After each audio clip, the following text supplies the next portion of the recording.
Hello good morning दोस्तों। Welcome back to new good way. आज दोस्तों 7 अप्रैल 2023 और 7 अप्रैल 2023 से संबंधित जो भी डेली करंट अफेयर्स के जो क्वेश्चन बनते हैं इन्हें हम आज डिटेल से डिस्कस करेंगे। तो आज के दिन 7 अप्रैल को कौन सा दिवस मनाया जा रहा है? तो 7 अप्रैल को विश्व स्वास्थ्य दिवस के रूप में मनाया जा रहा है। जो विश्व स्वास्थ्य दिवस है वो प्रत्येक वर्ष 7 अप्रैल को मनाया जाता है और इसमें जो स्वास्थ्य कार्यकर्ता हैं उनको श्रद्धांजलि देने के लिए जो कोविड-19 से लड़े थे और दुनिया के स्वास्थ्य देखभाल मुद्दों पर ध्यान केंद्रित करने के लिए दिवस वो मनाया जाता है। और ये दिन है वो सभी को खुद को यही याद दिलाना चाहिए कि स्वास्थ्य ही धन है और व्यक्ति को कभी भी इसकी उपेक्षा वो नहीं करनी चाहिए। तो 1948 में WHO है इन्होंने प्रथम विश्व स्वास्थ्य सभा का आयोजन किया था, जहां इसने 1950 से विश्व स्वास्थ्य दिवस के रूप में प्रत्येक वर्ष 7 अप्रैल को मनाने का निर्णय वो लिया था। और आज के वीडियो की आपको पीडीएफ चाहिए तो आप हमारे जो टेलीग्राम ग्रुप है वहां से वीडियो की पीडीएफ है वो प्राप्त कर सकते हैं। और लास्ट में आपको क्वेश्चन भी दिया जाएगा जिसका आंसर है वो आपको कमेंट बॉक्स में लिखना है। तो चलिए दोस्तों स्टार्ट करते हैं क्वेश्चन नंबर 1 से। और आज का वीडियो आपको अच्छा लगे तो चैनल को सब्सक्राइब और इसका बेल आइकन है जरूर प्रेस करें ताकि डेली के जो वीडियो अपलोड कर रहा हूं मैं उनका नोटिफिकेशन है वो आपको मिलता रहे। क्वेश्चन नंबर 1 है कि किस राज्य ने इंडिया जस्टिस रिपोर्ट 2022 में शीर्ष स्थान है वो हासिल किया है? तो इस क्वेश्चन का राइट आंसर है ऑप्शन नंबर ए ही है, कर्नाटक राज्य ने शीर्ष स्थान है वो हासिल किया है। जो ये रैंकिंग है वो बड़े और मध्यम आकार के राज्यों की जो कैटेगरी है जिसमें 18 राज्यों को शामिल किया है। और इस रैंकिंग में जो तमिलनाडु दूसरे स्थान पर रहा है और तेलंगाना वो तीसरे स्थान पे। और इस लिस्ट में जो उत्तर प्रदेश है वो 18वें स्थान पर रहा है। और इस रैंकिंग में गुजरात और आंध्र प्रदेश चौथे और 5वें स्थान पर रहा है। पूरी रिपोर्ट और न्याय वितरण के जो 4 स्तंभ अर्थात जो पुलिस व्यवस्था, न्यायपालिका, जेल व्यवस्था और कानूनी सहायता है के समग्र डेटा के आधार पर वो तैयार किया गया है। अब कर्नाटक राज्य, तो कर्नाटक राज्य से संबंधित जो इंपॉर्टेंट बिंदु बनते हैं उन पर एक नजर डाल लेते हैं कि प्रधानमंत्री मोदी ने कर्नाटक में शिवमोगा हवाई अड्डे का उद्घाटन हाल ही में किया है। और कर्नाटक सरकार ने अमृत नगरोत्थान योजना की भी घोषणा की है। और कर्नाटक के मुख्यमंत्री ने 108 नमक क्लिनिक का भी शुभारंभ किया है। और एशिया का सबसे बड़ा हेलीकॉप्टर कारखाना ये कर्नाटक में खोला गया। और प्रधानमंत्री इन्होंने नारायणपुर लेफ्ट बैंक नहर विस्तार है इसमें नवीनीकरण और आधुनिकीकरण है इस परियोजना का भी उद्घाटन वो किया है। और सहकार समृद्धि सौदा है इसका निर्माण कर्नाटक राज्य में किया जाएगा। और कर्नाटक ने 54 साल बाद जो संतोष ट्रॉफी है वो जीती है। और कर्नाटक राज्य ने जो भगवान बसवेश्वर और नाद प्रभु केम्पेगौड़ा है इनकी मूर्तियों का अनावरण है वो भी गृह मंत्री अमित शाह के द्वारा किया गया है।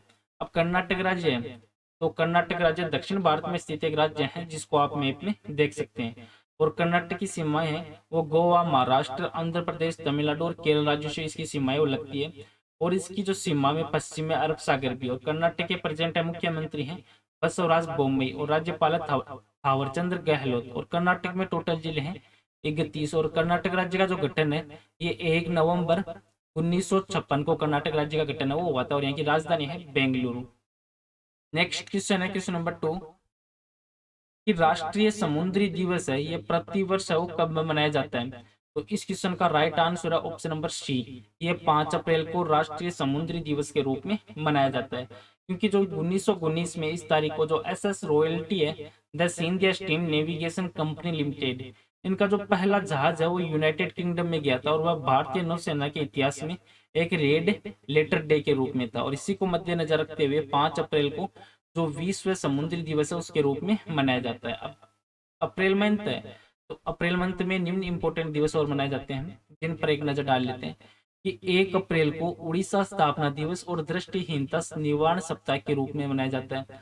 2 अप्रैल को विश्व ऑटिज्म जागरूकता दिवस के रूप में, 3 अप्रैल को अंतर्राष्ट्रीय खदान जागरूकता दिवस, 5 अप्रैल को राष्ट्रीय समुद्री दिवस और 7 अप्रैल को विश्व स्वास्थ्य दिवस के रूप में मनाया जाता है। नेक्स्ट क्वेश्चन है क्वेश्चन नंबर 3 कि अमेरिकन यूरोलॉजिकल एसोसिएशन के द्वारा किस young urologist of the year award से सम्मानित किया गया कि इसको? तो इस क्वेश्चन का राइट आंसर है option number A, doctor Nitya Abraham है इनको सम्मानित किया गया। और ये भारतीय अमेरिकी चिकित्सक है और प्रोफेसर भी हैं डॉक्टर नित्या अब्राहम। इनको अमेरिकन यूरोलॉजिकल एसोसिएशन के द्वारा जो young urologist of the year award है इनसे इनको सम्मानित किया गया। और डॉक्टर अब्राहम है वो Albert Einstein college of medicine के एक एसोसिएट प्रोफेसर के रूप में भी कार्यरत हैं। और इन्होंने जो 2003 में young urologist of the year award के जो गौरवान्वित होने वाले लोगों में ये शामिल थी। और इसमें इन्होंने जो यंग यूरोलॉजिस्ट कमेटी पर भी अपनी सेवाएं प्रदान की है। तो हाल ही में इनको कौन सा अवार्ड दिया गया उन पर एक नजर डाल लेते हैं कि असम के एनजीओ को चिल्ड्रन चैंपियन अवार्ड से सम्मानित किया गया है। और बॉम्बे जयश्री को संगीत अकादमी के द्वारा जो संगीता कला निधि पुरस्कार 2023 है इसके लिए चुना गया है।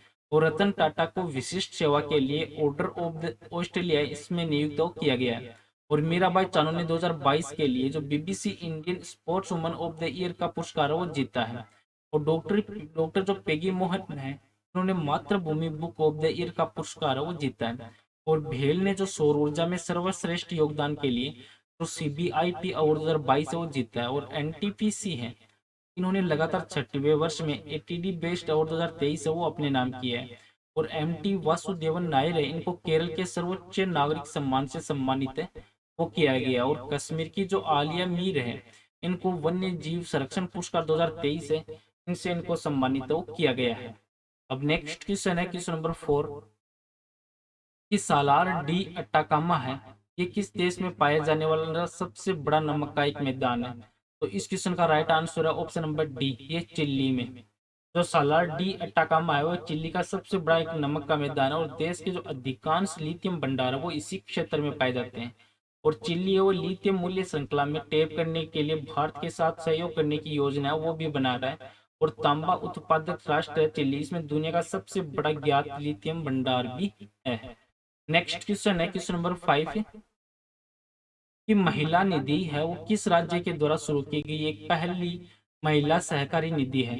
तो इस क्वेश्चन का राइट आंसर है ऑप्शन नंबर सी, ये राजस्थान राज्य में जो महिला निधि है राजस्थान में शुरू की गई पहली महिला सहकारी निधि है। और राजस्थान के जो प्रेजेंट टाइम में मुख्यमंत्री हैं अशोक गहलोत, इन्होंने जो महिला स्वयं सहायता समूह के सदस्यों के द्वारा जो महिला निधि से प्राप्त ऋण है उस पर 8% ब्याज अनुदान देने के प्रस्ताव को मंजूरी प्रदान की है। और महिला निधि वो पूरी तरीके से महिलाओं के द्वारा संचालित है और औपचारिक बैंकिंग प्रणाली के साथ एक पूरक निकाय के रूप में भी कार्य करती है। अब राजस्थान से संबंधित जो इम्पोर्टेंट बिंदु उन पर एक नजर डाल लेते हैं कि भारत की पहली व्यवहार प्रयोगशाला है ये जयपुर में स्थापित की जाएगी। और राजस्थान अंधता नियंत्रण पॉलिसी लागू करने वाला देश का पहला राज्य बन चुका है। और कोटा में एमएसएमई औद्योगिक प्रदर्शनी और मेले का उद्घाटन किया गया है। और 18वीं विश्व सुरक्षा कांग्रेस है ये जयपुर में आयोजित हुई है। और कोटा में जो विज्ञान केंद्र और तारामंडल का निर्माण किया जाएगा। और भारतीय सेना की जो दक्षिण पश्चिमी कमान के द्वारा जो शत्रुनाश अभ्यास है इसका आयोजन राजस्थान में किया गया है। और प्रधानमंत्री ग्रामीण आवास योजना में राजस्थान का जो झुंझुनू जिला है ये टॉप पे रहा है। और भारत की राष्ट्रपति हैं द्रौपदी मुर्मू, इन्होंने 14वें राष्ट्रीय सांस्कृतिक महोत्सव है इसका उद्घाटन भी राजस्थान में किया है। और महिला निधि है ये राजस्थान के द्वारा शुरू की गई पहली महिला सहकारी निधि है। अब राजस्थान राज्य है तो राजस्थान राज्य क्षेत्रफल के अनुसार सबसे बड़ा राज्य है जिसको आप मैप में देख सकते हैं। और इसकी एक अंतर्राष्ट्रीय सीमा जो पाकिस्तान से लगती है और इस सीमा की जो लंबाई है वो 1070 किलोमीटर की है। और इसे रेड क्लिप के नाम से भी जाना जाता है। और इसके जो पड़ोसी राज्य हैं जिसमें गुजरात, मध्य प्रदेश, पंजाब, उत्तर प्रदेश और हरियाणा है। और प्रेजेंट टाइम राजस्थान के मुख्यमंत्री हैं अशोक गहलोत और राज्यपाल कलराज मिश्र। और राजस्थान की जो राजधानी है वो जयपुर है। और राजस्थान राज्य का गठन है ये 30 मार्च 1949 को हुआ था। और 30 मार्च को राजस्थान स्थापना दिवस के रूप में भी मनाया जाता है। अब राजस्थान है तो राजस्थान में 3 बाघ अभ्यारण्य है जिसमें मुकुंदरा हिल्स, रणथंबोर और सरिस्का है। और यहाँ पर एक राष्ट्रीय उद्यान भी है जो भरतपुर के समीप में है, केवलादेव राष्ट्रीय उद्यान। नेक्स्ट क्वेश्चन है क्वेश्चन नंबर 6 कि किस देश ने किराए के जो ई स्कूटर पर प्रतिबंध लगाने के लिए मतदान किया है।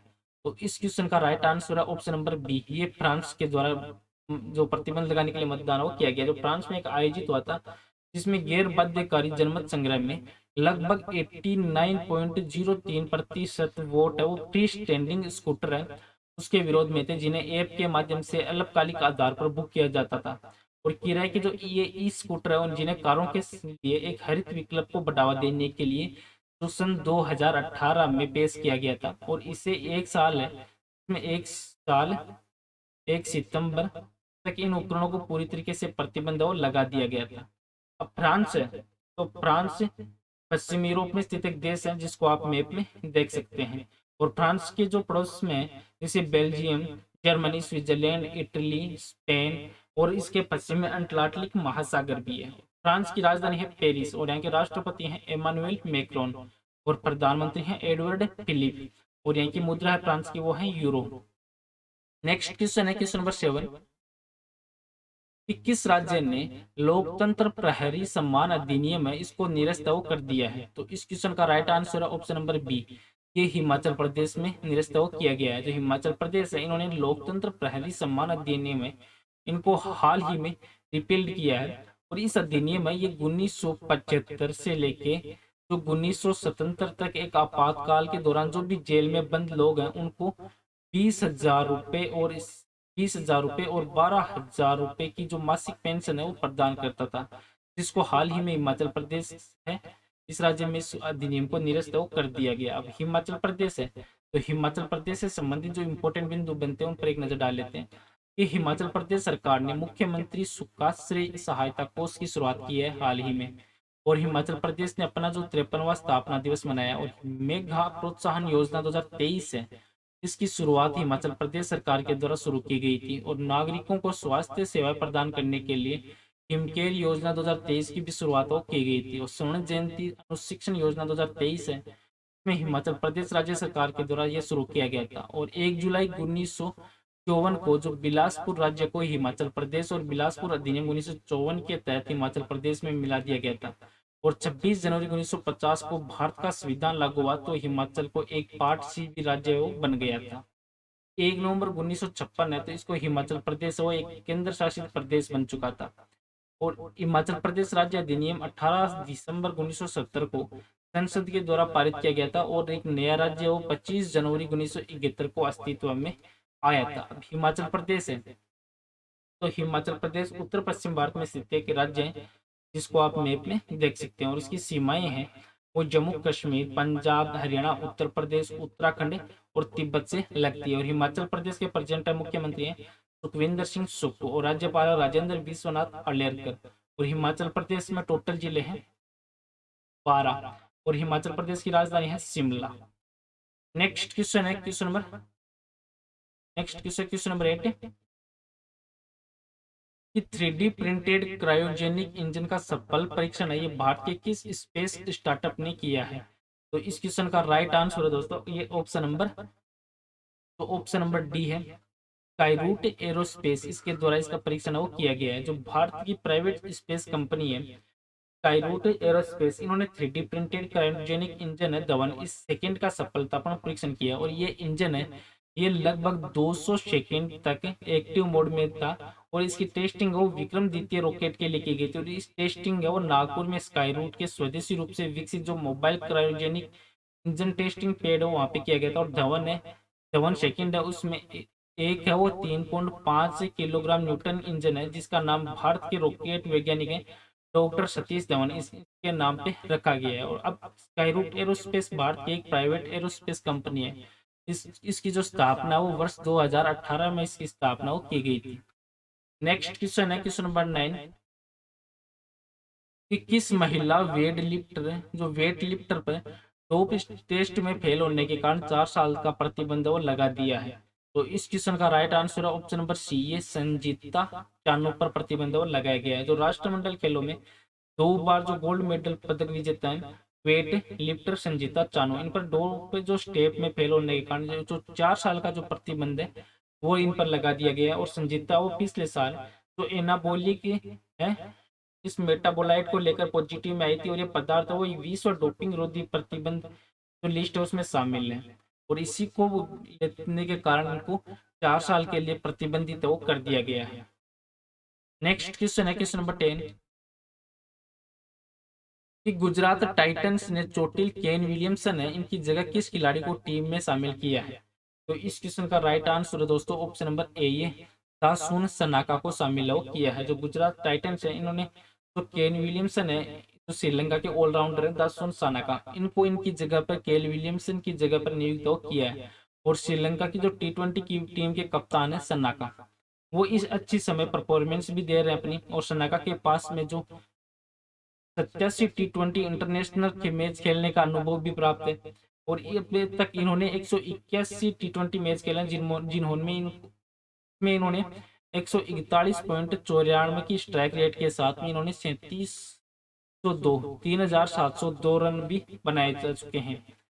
और आज का नेक्स्ट और लास्ट क्वेश्चन है जिसका आंसर है वो आपको कमेंट बॉक्स में लिखना है कि किस महिला वेट लिफ्टर पर डोप इस टेस्ट में फेल होने के कारण 4 साल का प्रतिबंध वो लगा दिया है। तो इस क्वेश्चन का राइट आंसर है वो आपको कमेंट बॉक्स में लिखना है। और पीछे के वीडियो में भी आपको क्वेश्चन दिया था कि विश्व बैंक ने वित्त वर्ष 2024 के लिए भारत के विकास दर को 6.6% से घटाकर कितने प्रतिशत कर दिया है। तो इस क्वेश्चन का राइट आंसर था ऑप्शन नंबर बी, ये 6.30% कर दिया। जो वर्ल्ड बैंक इन्होंने जो वित्त वर्ष 2024 है इसके लिए जो भारत के विकास दर है उसको अपने पिछले अनुमान जो 6.6% था उससे घटाकर अब इसको 6.3% किया है। और वर्ल्ड बैंक इन्होंने मंदी और बाहरी जो परिस्थितियां उनकी चुनौती का हवाला देते हुए इसको घटाया है। और वर्ल्ड बैंक ने जो 2024 में निजी खपत वृद्धि दर है इसको 6.9% की बढ़ने की उम्मीद भी इसमें बताई। और विश्व बैंक है इन्होंने उपभोक्ता मूल्य सूचकांक है जो CPI और आधारित मुद्रास्फीति वर्ष 2024 के लिए 5.2% है उन तक रहने की जो घोषणा वो की है। चलो दोस्तों, आज का वीडियो है वो यहीं पे समाप्त करता हूँ। वीडियो आपको अच्छा लगे तो चैनल को सब्सक्राइब और शेयर जरूर करें। Thank you all of you.